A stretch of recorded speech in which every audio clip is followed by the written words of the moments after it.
Professional in-office whitening is the most efficient way to jump up to 10 shades lighter in a single afternoon. But achieving that result requires a heavy clinical setup, involving rigid plastic retractors to stretch the mouth open and dense layers of cotton packed into the cheeks. This preparation is necessary because the whitening agent used by dentists is an aggressive, high-concentration peroxide cocktail formulated to bleach enamel from the inside out. At these concentrations, the gel is highly caustic. If the mixture touches the gums, facial skin, or bare fingers, it will cause immediate chemical burns. This risk level dictates the entire procedure, turning a cosmetic appointment into a strict exercise in hazardous chemical containment. The first line of defense begins at the lips. Dentists apply vitamin E to the area to prevent the skin from dehydrating or cracking while the mouth is held open. To expand the workspace, a rigid cheek retractor is inserted and wrapped with a protective towel. This creates a physical barrier to shield the face from any accidental chemical splashes.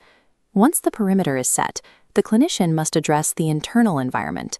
The whitening peroxide requires a completely dry surface to be effective, which is difficult to maintain in a space that is constantly producing fluid. To solve this, dentists pack cotton rolls and gauze directly over the major salivary glands. By applying pressure to these specific anatomical points, they can mechanically shut down fluid flow at its source. With the mouth dry, the clinician deploys the most critical safety component, the liquid dam. This rubberized material is beaded exactly along the margin where teeth meet gums, creating a perfect seal that leaves only hard enamel exposed. A blue UV light then sweeps over the gums, instantly hardening the liquid into an impenetrable rubber shield. This hardened barrier creates a secure containment zone. The soft tissues are now protected, and the teeth are ready for the application of the bleaching agent.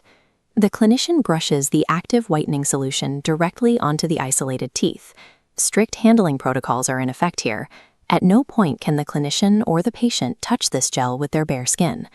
A high-intensity blue light guide is then attached to notches on the cheek retractor, locking the machinery into a fixed position. The patient must remain completely still during this phase.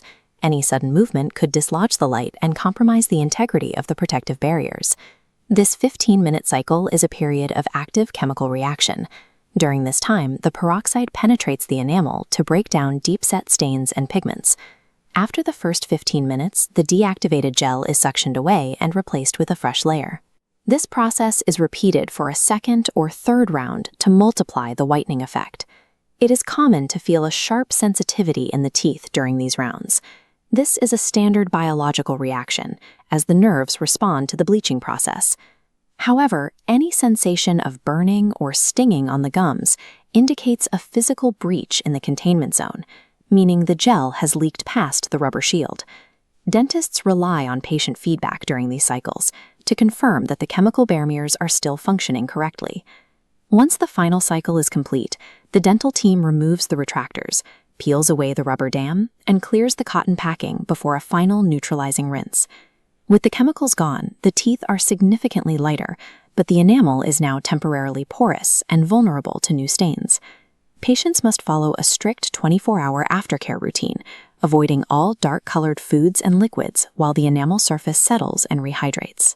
By adhering to these protocols for chemical isolation and post-procedure care, a patient can safely achieve a smile that is up to 10 shades lighter in a single visit.